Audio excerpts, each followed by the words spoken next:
వీరులకు జోహార్ తెలంగాణ రైతాంగ సాయుధ పోరాట అమర వీరులకు జిందాబాద్ సిపిఎం జిందాబాద్ సిపిఎం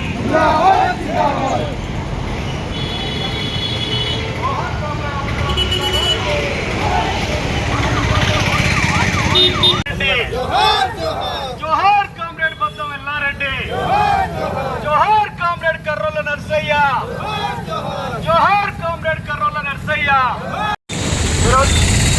భూమి కోగ సాయుధ పోరాటం ఈ పోరాటంలో మరి అమరులైనటువంటి ఆ పోరాట వీరులను మరి ఘనమైన జోహార్ తెలంగాణ సాయుధ పోరాట అమర వీరులకు జోహార్ కామ్రేడ్ బద్దం ఎల్లారెడ్డి గారికి జోహార్ కామ్రేడ్ అమృతుల శుక్లా గారికి జోహార్ సింగిరెడ్డి భూపతి రెడ్డి గారికి జోహార్ గడ్డం తిరుపతి రెడ్డి గారికి జోహార్ కామ్రేడ్ కర్రోల నర్సయ్య గారికి జోహార్ తెలంగాణ రైతాంగ సాయుధ పోరాట అమర వీరులకు సాధిద్దాం అమర వీరుల ఆశయాలతో జిందాబాద్ సిపిఎం జిందాబాద్ సిపిఎం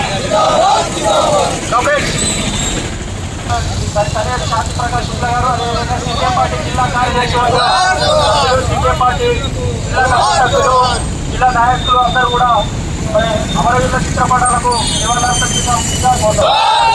సాధిద్దాం అమరవీరుల ఆశయాలను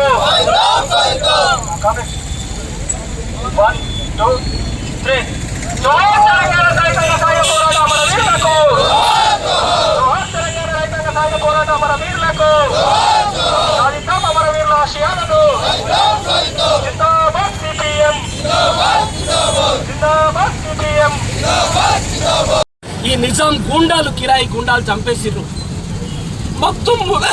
మక్తుమ్ మొయినుద్దీన్ కమ్యూనిస్ట్ పార్టీ నాయకుడు ఆయన కామ్రేడ్స్ అసోసియేషన్ స్థాపించిండు.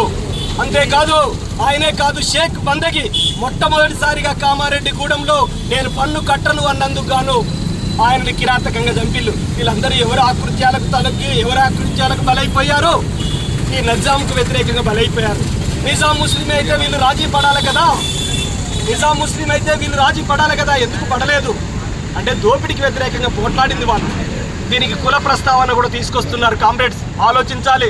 భీమిరెడ్డి నరసింహారెడ్డిదే కులం, అమృతలాల్దే శుక్లాదే కులం, కర్రోల నర్సయ్యదే కులం, గడ్డం తిరుపతి రెడ్డిదే కులం, సింగిరెడ్డి భూపతి రెడ్డిదే కులం, ఈ ప్రాంతంలో ఉన్నటువంటి మట్టి మనుషులు ఉన్నటువంటి పేదవాళ్ళది ఏ కులం ఆలోచించమని చెప్పేసి అడుగుతున్నాను. దీంట్లో మత ప్రస్తావన లేదు.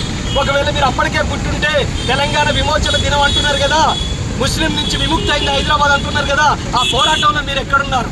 ఈ నల్గొండ, వరంగల్, ఖమ్మం మొత్తం గ్రామాలు తిరగండి, ఒక గుండ్రాంపల్లి తిరగండి, ఒక కామారెడ్డిగూడెం తిరగండి, ఒక నీర్మాల తిరగండి, కడవెండి, పాలకుర్తి, బైరాన్పల్లి, గాలిపల్లి ఇట్లా రండి మీరు తిరగడానికి. ఎక్కడైనా ఒక స్తూపం కనబడితే ఆ స్తూపం ఎర్ర జెండాదయ్యింది తప్ప కమ్యూనిస్ట్ పార్టీదయ్యింది తప్ప బీజేపీకి ఏం సంబంధం, ఆర్ఎస్ఎస్కి ఏం సంబంధం? కమ్యూనిస్ట్ పార్టీలో నడిపినటువంటి పోరాటంతో మీరెందుకు ఆర్భాటం చేస్తున్నారు? ఇది విమోచనను ఎట్లా అంటారో? చివరిగా నేను చెప్పదలుచుకున్నది ఒకటే, నిజాం నవాబుకి రాజు ప్రముఖగా ప్రకటించింది ఎవరు? నెహ్రూ పటేల్ సైన్యాలు వచ్చిన తర్వాత పోయిందనేది పచ్చి అబద్ధం. నెహ్రూ పటేల్ సైన్యాలు ఎప్పుడు వచ్చినాయి? మొత్తం దేశంలో 565 సంస్థానాలలో 3 సంస్థానాలు విలీనం కాలే. వీళ్ళు ఈ మాట చెప్తున్నారు బీజేపీ వాళ్ళు. కాశ్మీర్ గురించి నేను మాట్లాడతా, మీకు సమాధానం ఉందా? కాశ్మీర్లో గుర్తుపెట్టుకోండి, కాశ్మీర్లో రాజా హరిసింగ్ అనేటువంటి ఒక హిందూ రాజుకు వ్యతిరేకంగా షేక్ అబ్దుల్లా అనేటువంటి ఒక నాయకుడు ఇక్కడ ఏదైతే భూమి కోసం పోరాటం జరుగుతుందో, దున్నేవానికే భూమి కావాలని పోరాటం జరుగుతుందో ఆ పోరాటమే అక్కడ ముస్లింలు నడిపారు. అప్పుడు ఏమన్నారు ఈ ఆర్ఎస్ఎస్ బీజేపీ వాళ్ళు? ఏమన్నారంటే ఈ భారతదేశంలో విలీనం కావటానికి వీల్లేదని చెప్పారు. భారతదేశంలో విలీనం కావద్దన్నారు. మరి ఇప్పుడు ఇక్కడ ఎందుకు మాట్లాడుతున్నారు? రాజు హిందూ అయితే ఒక రకంగా, రాజు ముస్లిం అయితే మరొక రకంగా మాట్లాడతారా మీరు?